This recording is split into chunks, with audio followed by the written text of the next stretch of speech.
Cuando se realizaron los juicios de Nuremberg, básicamente el argumento que dieron los nazis era básicamente que no deberían juzgarlos porque ellos actuaron conforme a la normatividad de esa época. Básicamente estaban siguiendo las reglas y no tendrían por qué ser juzgados por simplemente haber hecho lo que se les ordenó y lo que está en la norma. La contraparte básicamente plantea como que existía una norma, o pues no una norma, sino una especie de derecho más allá de la norma, que es lo que digamos entendería como derecho natural, y los seres humanos llegamos a él simplemente a través de nuestro razonamiento. Pero digamos, ahí era lo que decíamos ahorita, de que finalmente los seres humanos sí llegamos a él por nuestro razonamiento, pero frente a situaciones como esa, porque si hubiera sido simplemente por razonamiento, pues simplemente eso no hubiera pasado, porque por más que la norma, digamos que en Alemania en ese momento dictara a hacer todo este tipo de cosas, pues ese razonamiento de ser humano debía acudirse directamente de los principios. No debió por qué haber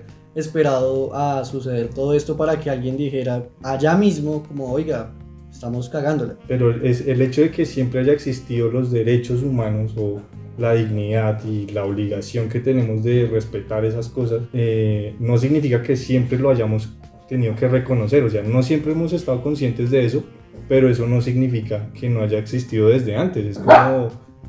Gracias, Tyrion. Es como... Muy válida tu opinión. Es como decir que la Tierra solo fue redonda desde que se dieron cuenta de eso.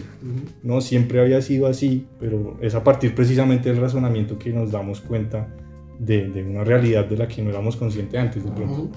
Entonces, digamos, lo que yo estoy analizando es que también los principios, al igual que la norma, es como una cuestión más de contexto, es algo que se produce. Yo le entiendo el punto a Lucio, es más a que tuvo que haber sido allá para que adquiriera esa relevancia. Exactamente. Porque Sí. básicamente eso ya venía pasando en otros continentes y ya pudo haber pasado más de una vez, pero solo adquirió la relevancia hasta que Europa estuvo ahí metida, hasta que Estados Unidos estuvo ahí metido. Veo con esta reflexión que les hago es que tanto las leyes como los principios de alguna forma son relativos en ciertos casos y en ciertos contextos. Pero es que la conclusión a la que llegan en Nuremberg es que eso que están planteando se puede aplicar en cualquier contexto. La idea es que eso ya perdure de ahí para adelante en cualquier lugar del mundo. Sí, pues básicamente el derecho internacional lo que ha pretendido hacer es eso, establecer principios que nos permitan a todos entendernos desde una base. Vamos a hablar. Digamos que ahí la conclusión sería básicamente que el hecho de que así como pasó en Nuremberg, no cualquier norma por el hecho de ser norma, por el hecho de estar codificada, por el hecho de estar en un código, en una constitución, es válida, ¿sí? Entonces los autores ahí es lo que plantean eso. ¿Qué es lo que hace que una norma sea válida? De que una norma puede aplicar, pero no siempre va a ser efectiva si la gente realmente no la considera justa y válida. Entonces ahí está el asunto de la validez.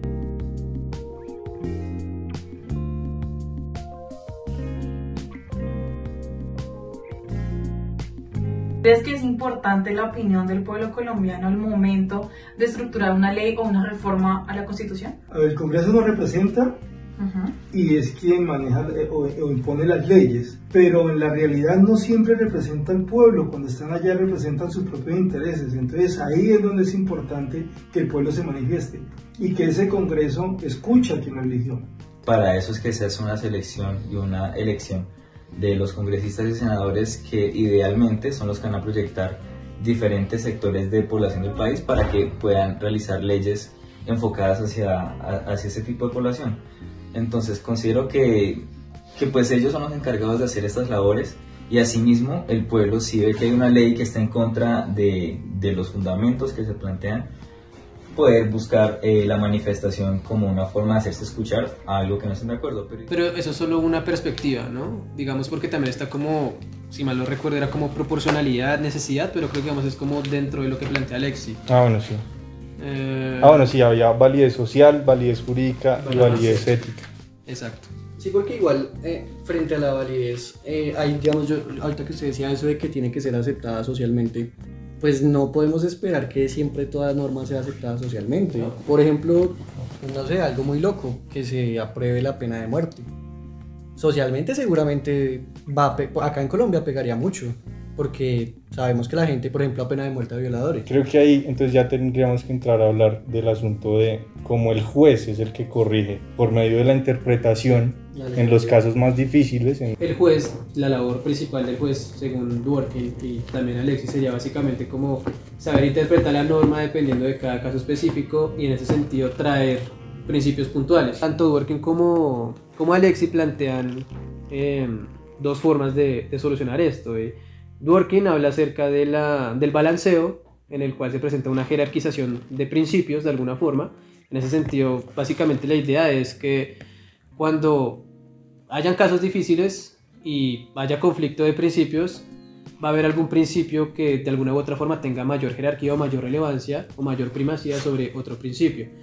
Y en contraposición a esta idea, Alexis plantea la ponderación, en la cual en la ponderación como tal no hay una distinción de principios, todos digamos tienen la misma validez, todos tienen como el mismo rango. Sin embargo, cuando hay un conflicto, cuando hay algún conflicto, dependiendo de las circunstancias, un principio digamos se hace al lado, pero eso no implica que pierda validez, exactamente. Como que volvemos a lo otro, sí se tiene que tener en cuenta principios que no son totalmente claros, sino que están abiertos a la interpretación y a la ponderación y a los valores propios del juez, porque independientemente de la objetividad que tenga el juez y de la profesionalidad de este funcionario, a la hora de interpretar y de hacer el asunto de la ponderación o el balanceo, va a haber algo subjetivo que lo hace poner un principio encima del otro. A mí me gusta más la figura de Dworkin que de Alexis, por ejemplo, porque es que para mí la de Alexis le da mayor potestad precisamente al juez.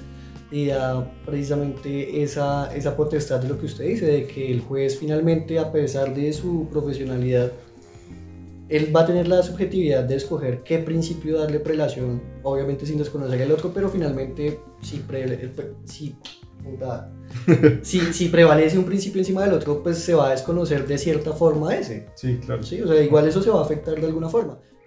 Traer los principios puntuales que le permitan de alguna u otra forma lograr solucionar el caso, pero sin de alguna u otra forma. Ya quieto. Yo hago de la mano,